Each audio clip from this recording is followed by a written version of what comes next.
Slope वाला दोबारा। अरे तो उसी से रिलेटेड आप बहुत सारे कर सकते हो। हेडिंग डालिए पोटेंशियल एनर्जी। पोटेंशियल एनर्जी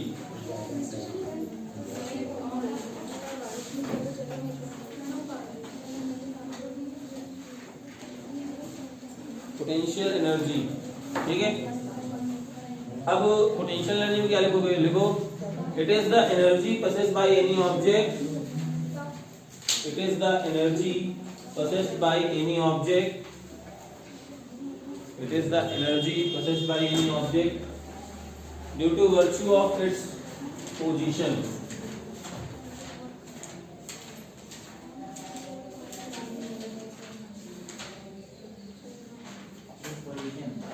हाँ ठीक है ना। पोजीशन की वजह से जो यहाँ पे एनर्जी आ रही है वो क्या होगी? पोटेंशियल एनर्जी कहलाएगी, ठीक है ना। अच्छा अब दूसरी चीज क्या लिखोगे? दूसरा पॉइंट लिखना change in potential energy, change in potential energy will be equal to the work done on the object, work done on the object.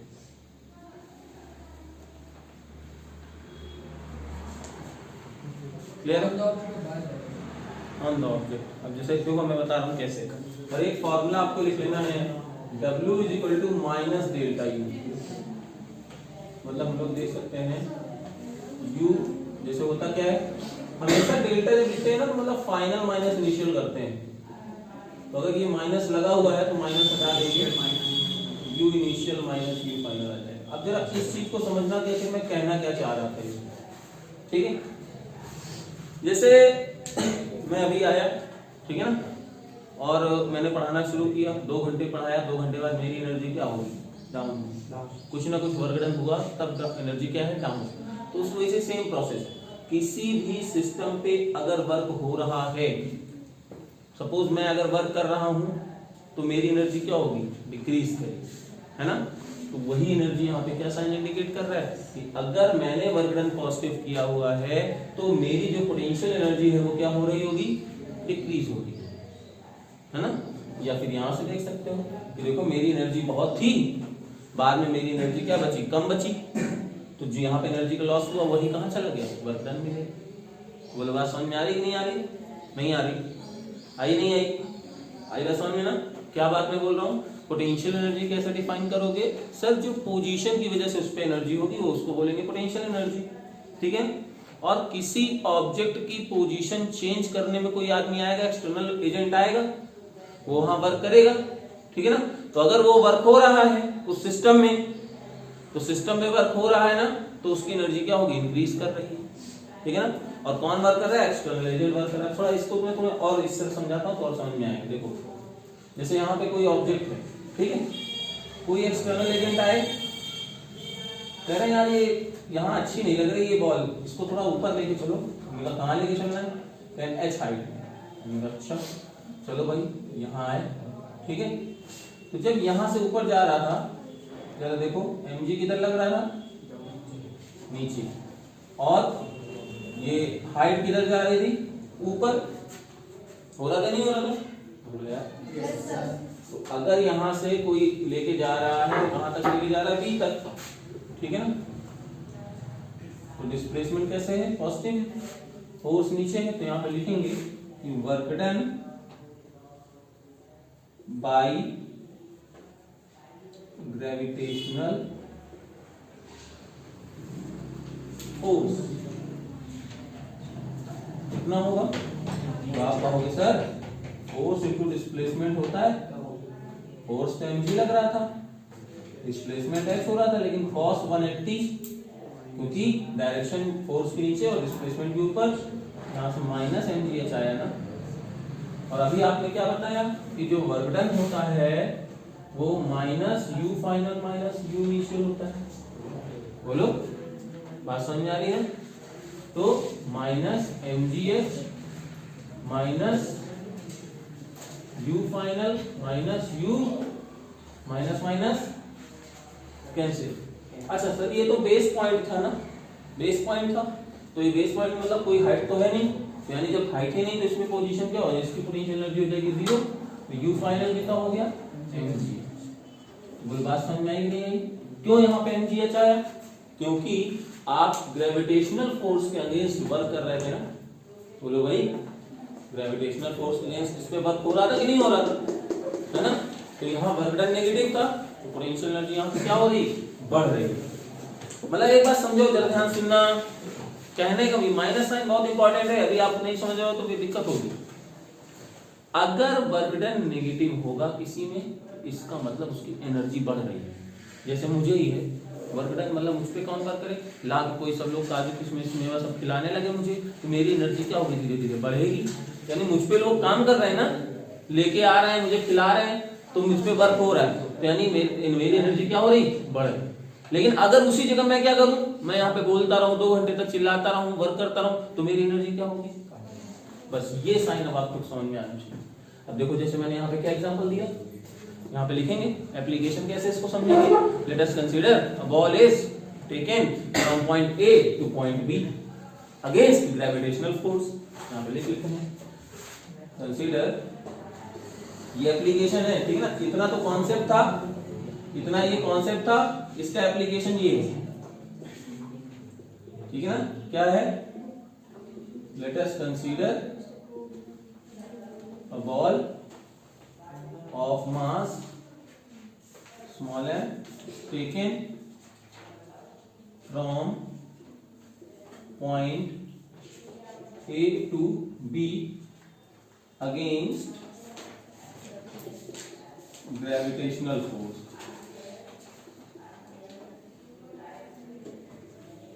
ठीक, तो बच रहा है work done by gravitational force कितना हुआ, सर mg नीचे था, डिस्प्लेसमेंट ऊपर है, तो इस बॉल पे वर्क डन कितना हुआ, वर्क डन इतना हुआ। और आपने नहीं बताया अभी हमें चेंज इन एनर्जी के बराबर होता है। देखो यू फाइनल कितना आ गया, मतलब अब जितनी हाइट में आप लेके चलते चले जाओगे उसकी पोटेंशियल एनर्जी mgh निकल के आती जाएगी। कोई डाउट है इसमें, नोट करो जल्दी।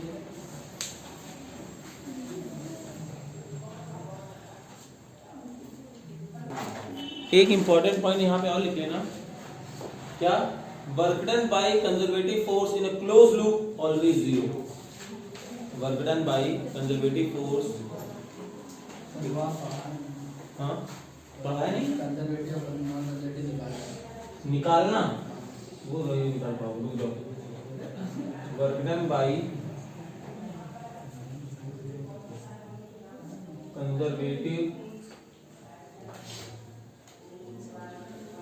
force, work done by conservative force in a closed loop will be 0। इसका मतलब समझ रहे हो, मतलब जैसे यहां देखो A पॉइंट से लेके गए थे ऊपर, और कोई आदमी कहते कि यहीं से इसको छोड़ दिया, यहाँ फिर से ओरिजिनल पॉइंट से गया, तो क्लोज लूप बना कि नहीं बना। मतलब जिसका इनिशियल और फाइनल पॉइंट सेम हो उसको हम लोग बोलते हैं क्लोज लूप। क्या बोलते हैं, जैसे सपोज A से B तक जाना था, तो ये हम A से B इस पाथ से चले गए, तो कुछ ना कुछ वर्क डन आएगा। A से B यहां चले गए थे, कुछ ना कुछ वर्क डन आएगा। लेकिन अगर उसी फोर्स के थ्रू हम लोग वापस आ जाते हैं, तो अगर ये कौन सा है, ये कंजर्वेटिव फोर्स है, तो देखो पोजीशन पे डिपेंड करता है ना, तो पोजीशन तो चेंज हुई नहीं, यहां से चले थे घूम के फिर से यहीं पे आ गए, तो वर्क डन कितना हो जाएगा, 0 हो जाएगा। जैसे कि देखो यहाँ पे ग्रेविटेशन कैसा फोर्स है, कंजर्वेटिव फोर्स है ना, पोजीशन पे डिपेंड करता है सिर्फ, और किसी पे डिपेंड नहीं करता। यहां से चले गए, यहां गए थे, कुछ ना कुछ वर्क डन आ रहा था, जब यहां से लौट के फिर यहां आओगे तो वो अपने आप को प्लस माइनस एडजस्ट करके फाइनल वर्क डन कितना हो जाएगा, 0 हो जाएगा। यानी ये बात समझ में आ रही है कि एक पॉइंट से चले और कहीं पे घूम के चले आए उसी पॉइंट में, तो नेट वर्क डन कितना हो जाएगा, 0। ये किसके थ्रू हो रहा है, कंजर्वेटिव फोर्स के थ्रू। नॉन कंजर्वेटिव फोर्स के थ्रू ऐसा नहीं होगा। जैसे अगर मैं यहां से गाड़ी निकालूं, अपनी बाइक निकालूं, कार निकालूं और पूरे फतेहपुर का राउंड मार के आ जाऊं, तो क्या फ्रिक्शनल फोर्स के थ्रू वर्क डन 0 होगा, नहीं होगा। उसके थ्रू वर्क डन निकल के आएगा, क्योंकि वो पोजीशन पे नहीं पाथ पे डिपेंड करता है। बोल बात समझ में आ रही ना, क्लियर है, कोई डाउट नहीं। चलिए यहाँ तक तो हो गया। अब जब इतनी बात समझ में आ गई तो सर ये तो हो गया। अब वर्क डन, अब हम लोग पोजीशन पोटेंशियल एनर्जी निकालते हैं वेरिएबल फोर्स के अगेंस्ट। किसके फोर्स के अगेंस्ट? वेरिएबल फोर्स के अगेंस्ट हम लोग पोटेंशियल एनर्जी कितनी स्टोर होगी उस चीज को हम लोग निकालते हैं। कैसे करेंगे जरा ध्यान से सुनना। जैसे स्प्रिंग फोर्स पढ़ा है ना, वेरिएबल होता है वो F = kx होता है। F = kx होता है नहीं, डिस्टेंस के साथ साथ चेंज होता रहता है। मैंने बोला है कि जैसे यहाँ पे एक स्प्रिंग लगा दूं और कहूं कि 1-1 सेंटीमीटर सभी लोगों को खींचना है, तो पहला वाला जो खींचने जाएगा पता लगा 1 न्यूटन में ही काम हो गया। दूसरा वाला जब 1 सेंटीमीटर खींचने गया उसको 3 न्यूटन लगा, अगला 1 सेंटीमीटर खींचने आया उसको 5 न्यूटन लगा। तो ये फोर्स चेंज हो रहा है। तो अब अगर स्प्रिंग, जरा सुनना ध्यान से, अब देखना मेरी बात समझना, स्प्रिंग को जो मैंने पकड़ा और इस तरह से मैंने खींचा तो मेरी ताकत वेस्ट हुई कि नहीं हुई? मेरी एनर्जी लॉस हुई कि नहीं हुई? मेरी एनर्जी कहां चली गई? मेरी एनर्जी यहाँ पे इसकी पोटेंशियल एनर्जी में कन्वर्ट हो गई। बोलो हो गई कि नहीं हो गई? तो बस वही चीज अब हम लोग करना है कि अगर किसी स्प्रिंग को खींचते हैं, उसको कुछ डिस्प्लेसमेंट कराते हैं, तो उसमें कितना वर्क डन होता है, कितना उसमें एनर्जी स्टोर होती है, उस एनर्जी को भी बोलते हैं पोटेंशियल एनर्जी। बोलो बात समझ में आ रही नहीं आ रही? तो अब हम लोग करते हैं, हेडिंग डाल लीजिए, हेडिंग डाल लीजिए, potential energy stored in stress spring, expression of potential energy, heading डाल लीजिए, expression of potential energy stored in spring, expression of potential energy stored in spring. अच्छा देखो, ये ग्रेविटेशनल फोर्स के अगेंस्ट काम हो रहा था, तो ये इसको ग्रेविटेशनल पोटेंशियल एनर्जी बोल रहे थे।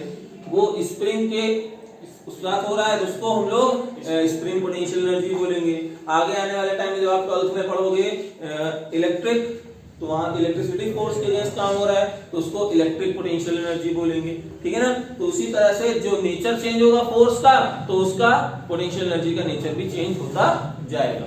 ठीक है? तो अब हम लोग बात करते हैं expression of energy stored in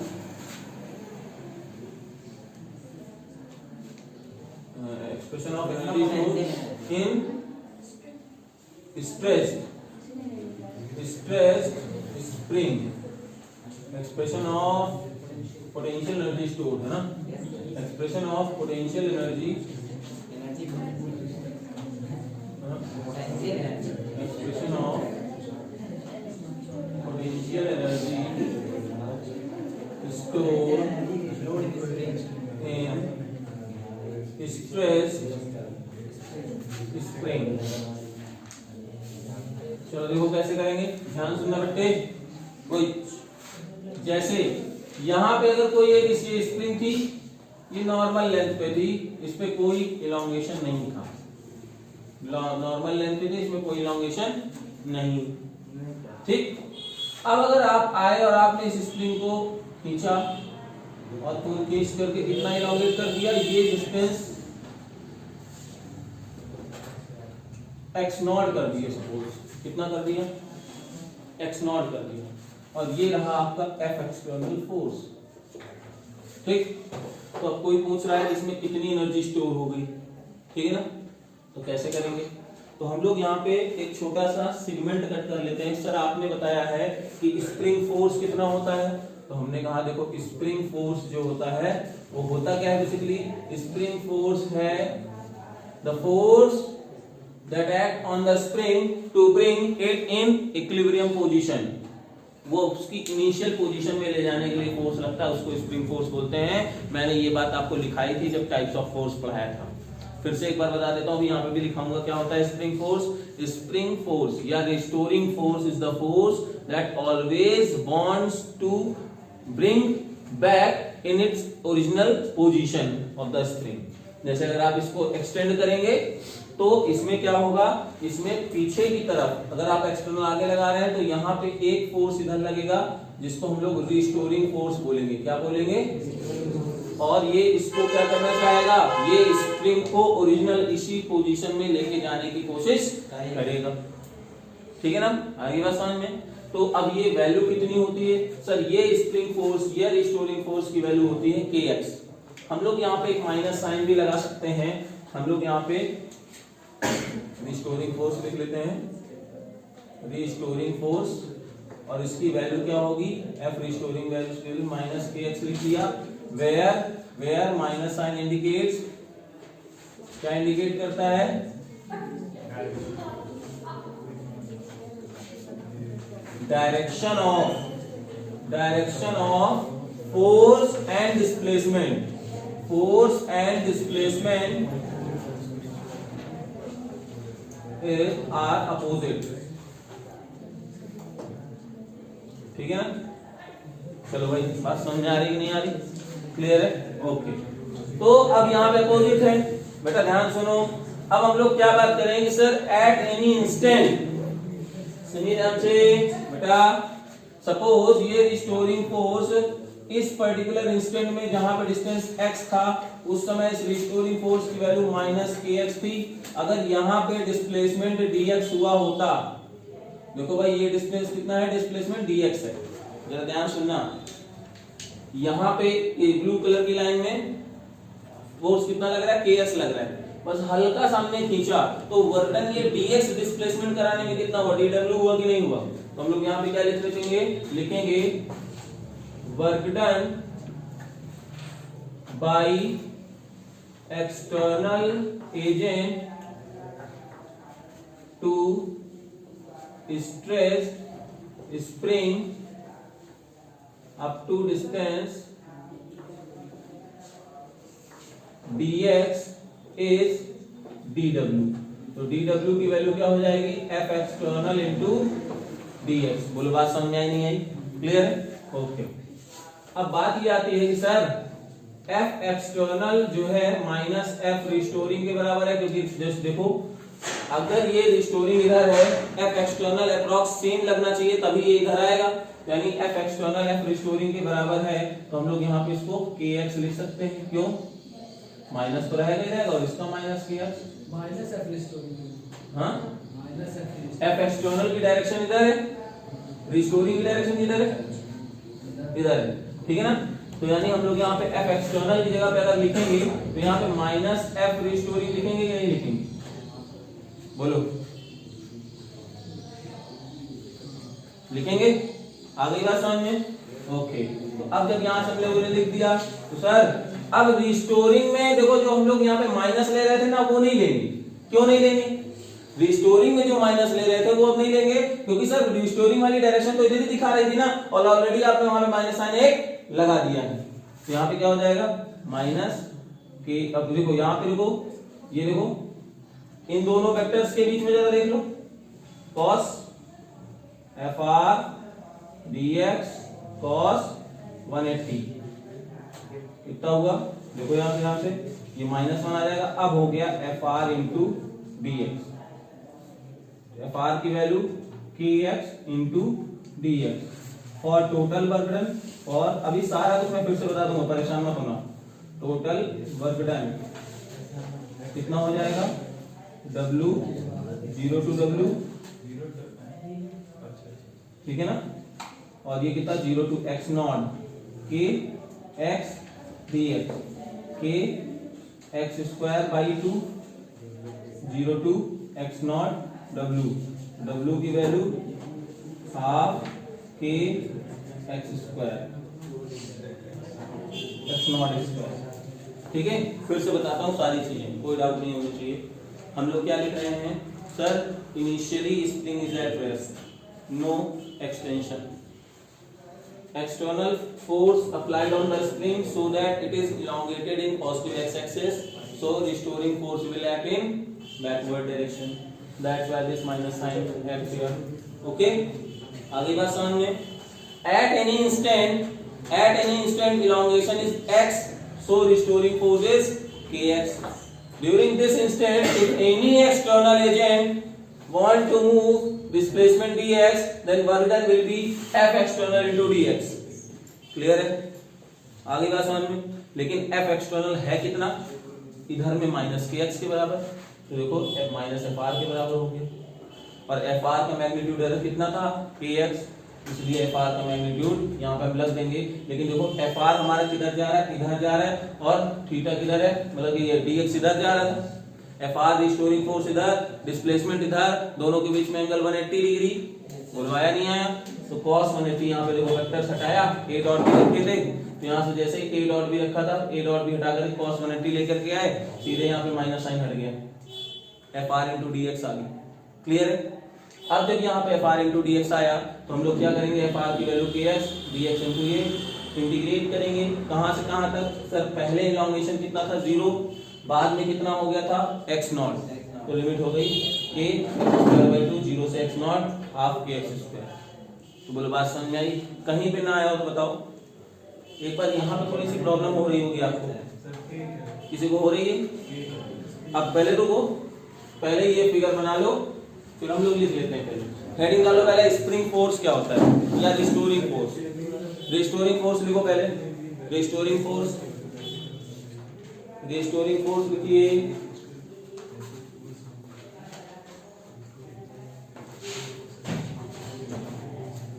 restoring force लिखो, it is the force, it is the force act on the stressed spring, it is the force act on the stressed spring to bring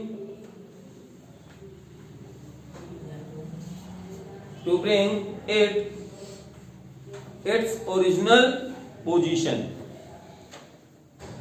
to bring it its original position। और formula लिख लेना F is equal to minus K X, F is equal to minus K X. ठीक है? अब जब यहाँ पे होगा तो लिखो माइनस साइन इंडिकेट्स दैट, ये पूरा लिख लो, ये लिख लो पहले।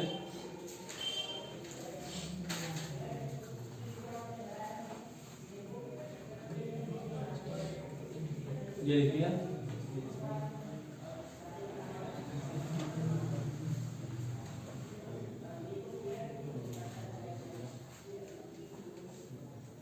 ठीक है? अब फिगर बनाना,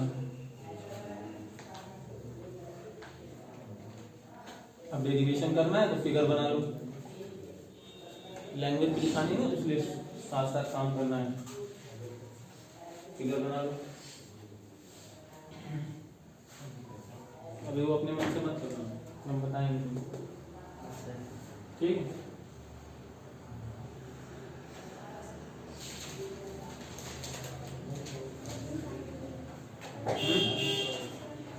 ठीक है? फिगर बनाना, उसके बाद बात करेंगे।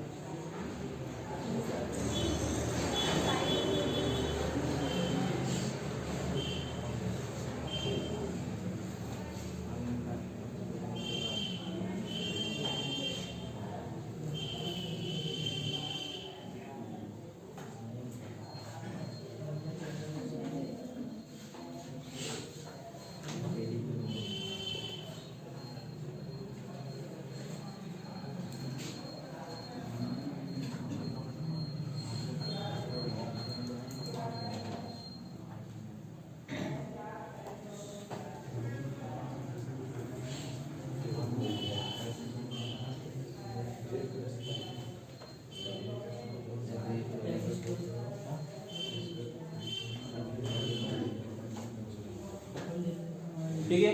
अब यहाँ पे लिखोगे क्या? Initially spring has no extension, initially spring has no extension,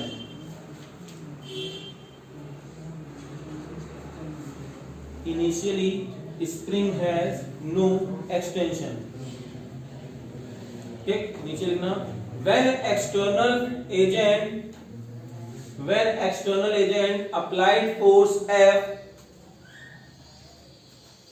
when external agent applied force F, then spring get elongated,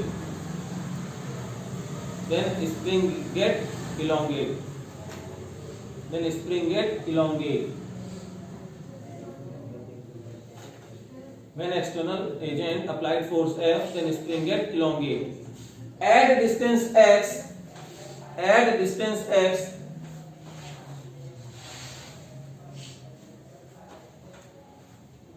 restoring force is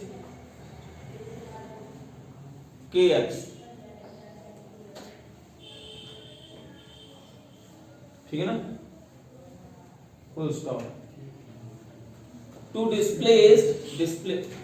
to elongate length dx, ये लिखना, टू elongate length dx, ये language में लिखना, to elongate length dx, to elongate length dx at this instant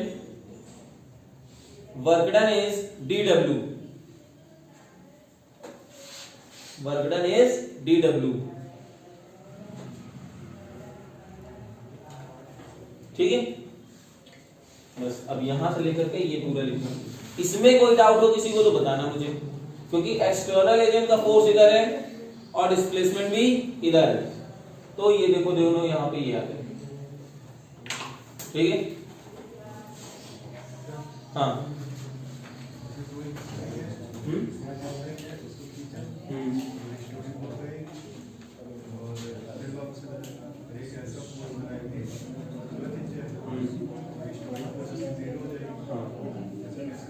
वो उस material पे depend करता है, के पे. ठीक है ना, मतलब ये वो चीज आएगा इलास्टिसिटी में, मतलब जब मैकेनिकल प्रॉपर्टी सॉलिड पढ़ेंगे ना वहां पे बताया जाएगा कि हाँ. तो बोलो ये आ गया, तो ये dw आया.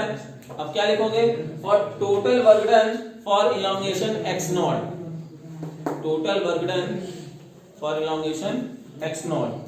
तो यहाँ पे टोटल कितना आ जाएगा, हाफ kx नॉट स्क्वायर.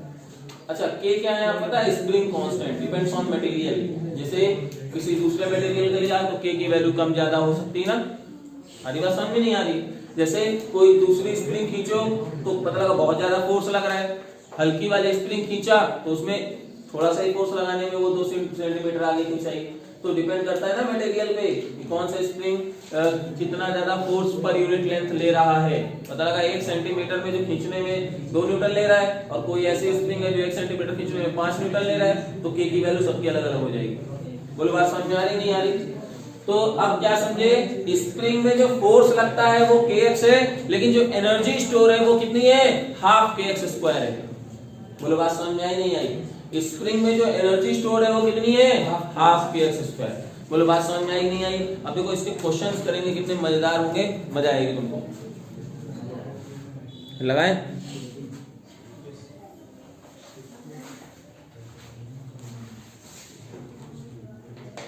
अच्छा, अभी स्प्रिंग इससे अच्छा पहले हम लोग एक बार वो पढ़े कंजर्वेशन ऑफ एनर्जी, फिर आएगा. हेडिंग डाल लो, conservation of energy, conservation of mechanical energy डालना, या तो एनर्जी डालो, पहले एनर्जी डालो, कंजर्वेशन ऑफ एनर्जी. क्योंकि भाई ये तो प्रिंसिपल है ही, conservation of energy.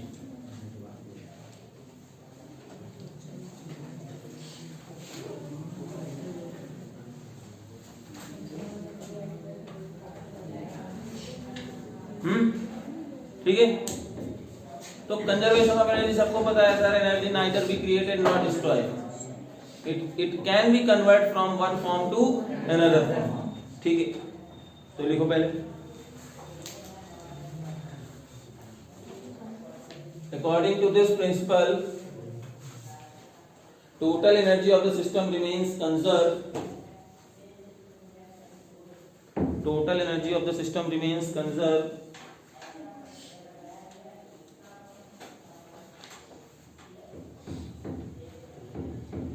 neither can be created nor destroyed. It neither can be created, total energy of the system remains conserved, it neither can be created nor destroyed.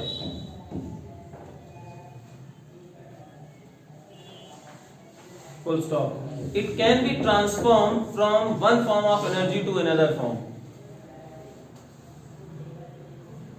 It can be transformed from one form of energy to another form. Total energy of the system remains conserved. It neither can be created nor destroyed. It can be transform from one form of energy to another. ठीक है, अब सुनना, अब नीचे एक important point लिखना, in mechanics we will consider only mechanical energy. हम लोग यहाँ पे साउंड एनर्जी, हीट एनर्जी, ठीक है ना, डिफॉर्मेशन एनर्जी, उस सब डिफॉर्मेशन को तो एक बार कंसीडर कर सकते हैं, हीट एनर्जी, साउंड एनर्जी को कंसीडर नहीं करेंगे। हम लोग यहाँ पे सिर्फ मैकेनिकल एनर्जी को कंजर्वेशन मान के बात करेंगे, क्योंकि भी हम लोग यहाँ पे क्या पढ़ रहे हैं, मैकेनिक्स पढ़ रहे हैं। In mechanics we will consider only mechanical energy, और मैकेनिकल एनर्जी में कौन कौन सी एनर्जी आती है, काइनेटिक एंड पोटेंशियल। क्लियर है? आ रही समझ में? जैसे जैसे सुनो लड़के सुनो, किसी बॉल को हम यहाँ से छोड़ते हैं तो यहाँ की जो पोटेंशियल एनर्जी है ना, प्रैक्टिकली वो काइनेटिक एनर्जी में भी कन्वर्ट होती है, साउंड एनर्जी में भी कन्वर्ट होती है, हीट एनर्जी में भी कन्वर्ट होती है, डिफॉर्मेशन में भी कन्वर्ट होती है। लेकिन हम लोग यहाँ पे क्या लेते हैं, सिर्फ और सिर्फ पोटेंशियल, और किसमें कन्वर्ट हो गई, काइनेटिक में कन्वर्ट हो गई। क्लियर है ना? आगे बात समझ में? ठीक, तो अब जरा ध्यान से सुनना, बहुत इंटरेस्टिंग मतलब ये है कंजर्वेशन ऑफ एनर्जी प्रिंसिपल। पता है केवल 4 प्रिंसिपल हैं जो अगर तुमने सही से किए, पूरी फिजिक्स जो है ना इन 4 प्रिंसिपल पे टिकी हुई है, conservation of energy, conservation of momentum, conservation of mass and conservation of charge. बस ये 4 पिलर हैं पूरी फिजिक्स को संभाले हुए हैं। कितने भी फॉर्मूले बने ना वो सब यहीं से आ रहे हैं और कहीं से। जरा देखना भी फॉर्मूले बहुत सारे इसमें डेवलप होंगे। अब जैसे हम लोग यहाँ पे क्या करते हैं, आपको ये तो पता चल गया। अब जरा क्वेश्चन एक देखते हैं, क्वेश्चन कैसा, ये स्प्रिंग से रिलेटेड है ना, क्या कह रहा था, एक ये स्प्रिंग थी, ठीक है ना, ये स्प्रिंग है, कॉम्प्रेस कर दिया इसको लोगों ने, क्या कर दिया, कॉम्प्रेस कर दिया, और यहां पे एक ब्लॉक रखा था, और कितना कॉम्प्रेस किया पता है, 2 मीटर। कितना कॉम्प्रेस किया, 2 मीटर कॉम्प्रेस किया। ठीक, और ये स्प्रिंग कांस्टेंट है कितना, के की वैल्यू है 10, कितनी है, 10 न्यूटन पर मीटर। ठीक, तो अब यहां से बना हुआ है एक इंक्लाइंड प्लेन, क्या बना हुआ है, यहीं से स्मूथ इंक्लाइंड प्लेन बना हुआ है, क्या बना हुआ है, स्मूथ इंक्लाइंड प्लेन। ठीक है, और जिसका एंगल ये मतलब ये कह सकते हो कि ये अगर हम यहाँ पे कह दें कि सर ये क्या ऐसी बॉल है, कोई दिक्कत नहीं, मान लिया जाएगा। ठीक है, क्योंकि तुम ब्लॉक हो गए, चढ़ेगा कैसे, ऐसी बात बोल सकते हो। ठीक है, तो अब यहाँ पे बात आ रही है कि सर हाँ ये बताना है कि जैसे ही हमने इस स्प्रिंग को यहाँ से छोड़ा तो ये जाकर के इस ब्लॉक में टकराया, और टकराया, जैसे ही टकराया तो ये बॉल जो है यहाँ पे आ गई, तो कितनी हॉरिजॉन्टल डिस्टेंस को बॉल ने कवर किया। क्वेश्चन ये, क्वेश्चन समझ में आया नहीं है, फिर से बताऊं, ध्यान से सुनना क्या हुआ।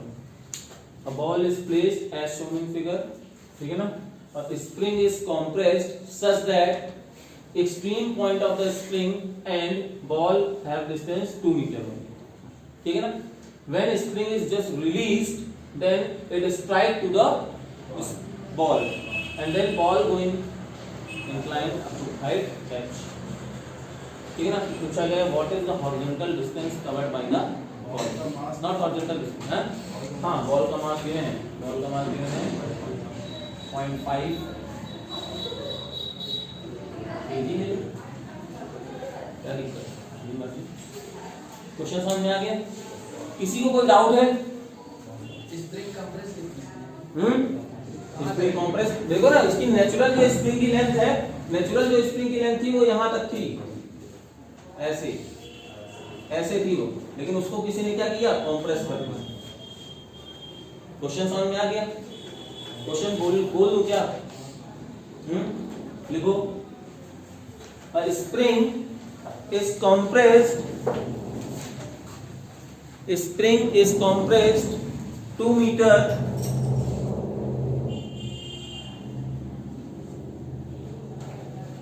as shown in figure, when it is released then it strikes to the ball of mass 0.5 kg, it strikes to the ball of mass 0.5 kg. Then calculate the distance covered by the ball in inclined plane. Calculate the distance covered by the ball in inclined plane. ठीक है, अब बात समझ में आ गई? Question clear है ना?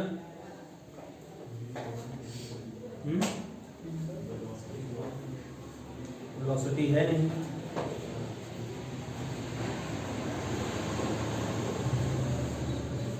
Simple सी बात है, बताऊं कैसे करना है? कैसे करना है?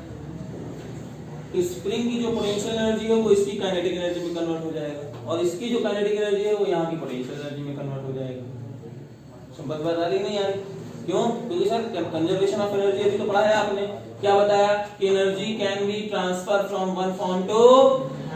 अब जरा आप प्रैक्टिकली सोच सकते हो, अगर यहाँ पे कोई नॉर्मल ब्लॉक रखा होता, यहाँ पे कोई नॉर्मल ब्लॉक रखा होता और ये स्प्रिंग जो है कंप्रेस होकर के इस ब्लॉक से जब यहाँ पे धक्का पड़ता, मान लो ये ऐसे यहाँ पे एक ये भी तुमको लगा दे रहे हैं ताकि अच्छे से धक्का मार सके, ठीक है ना? तो अगर यहाँ पे इसको ऐसे छोड़ोगे तो ये ब्लॉक को धक्का देगी कि नहीं देगी? तो जब ये परफेक्टली रिलीज हो चुकी थी तो उस समय क्या था कि अपनी एनर्जी पूरी पोटेंशियल एनर्जी किस पे ट्रांसफर कर दिया? इसको काइनेटिक एनर्जी में ट्रांसफर कर दिया और ये काइनेटिक एनर्जी थ्रू चला जाएगा, है ना? तो यहाँ पे क्या करेंगे हम लोग? करते हैं sir this is the position of A, this is the position B. हम लोग क्या लिखेंगे? Spring potential energy, spring potential energy will be converted into kinetic energy of the ball at point A, which will also convert potential energy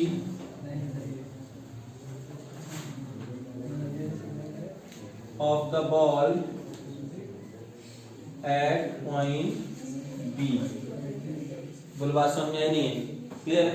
तो सीधे सीधे कर सकते हैं सर यहाँ पे क्या लेना देना इसकी काइनेटिक एनर्जी का, है ना? सीधे बोलो ना कि इसकी पोटेंशियल एनर्जी यहाँ है, यहाँ की पोटेंशियल एनर्जी में कन्वर्ट होगी। हम लोग लिख सकते हैं, यानी लिखेंगे half kx² equal to mgh, ठीक है? 1/2 10 4.5 10h, यहाँ से आया 2 2/0.5, h की वैल्यू कितनी आ गई? 4 मीटर ना। लेकिन सर हमको तो ये डिस्टेंस चाहिए ना, हमको ये चाहिए, तो कैसे निकालेंगे? कोई बात नहीं सर, ट्रायंगल गिवन है ना, ये आपका 4 गिवन है, ये x है, यहाँ पे आपने थीटा दे रखा है ना 30, sin 30 क्या होता है? 4/x, इसकी वैल्यू क्या हो जाएगी? 1/2, है ना? x की वैल्यू, बोल बात समझ में नहीं आई?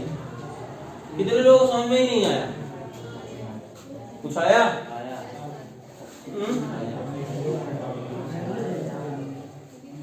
कोई डाउट हो तो बताओ भाई।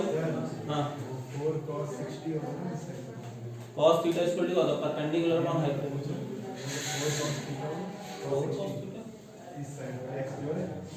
sin 30 इसके रिस्पेक्ट में साइन नहीं वो पहला है वो बना दे। चलो नोट करो पहले इसको। एक होमवर्क नोट कर लेते हैं। 2 पोल थे और कैसे खोले ध्यान सुनना। यहां से कोई एक स्प्रिंग फिक्स थी और ऐसे यहां पे एक रिंग है।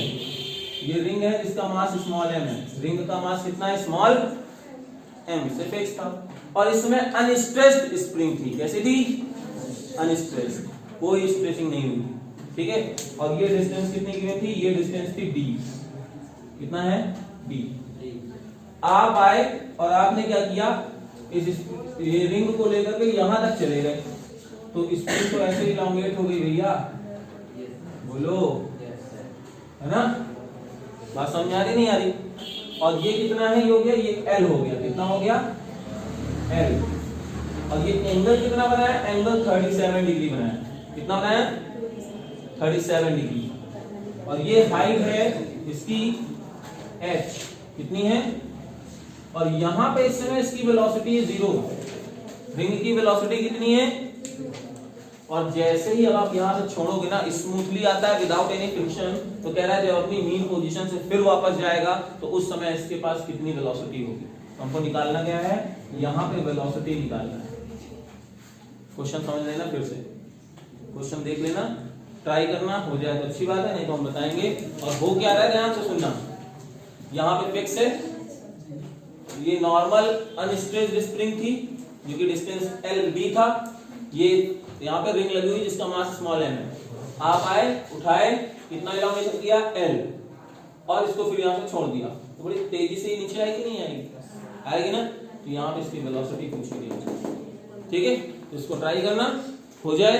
अच्छा भाई चैट में यार लोग भेज नहीं रहे, मैं बार बार बोल रहा हूँ, कितना जो कुछ भी करो वो भेजो जरूर, क्योंकि उससे एक आपके लिए हैबिट बनेगी, यार मुझे तो कभी किया नहीं है और भेजना भी है। 5 क्वेश्चन करो, अगर एक करो, भेजो तो नहीं, हाँ हमने आज इतना पढ़ाई की है, तो कल से आप लोग मतलब कल जरूर भेजिए, मैं बोल रहा हूँ, ठीक है। तो आज इतना ही, बाकी कल मिलते हैं।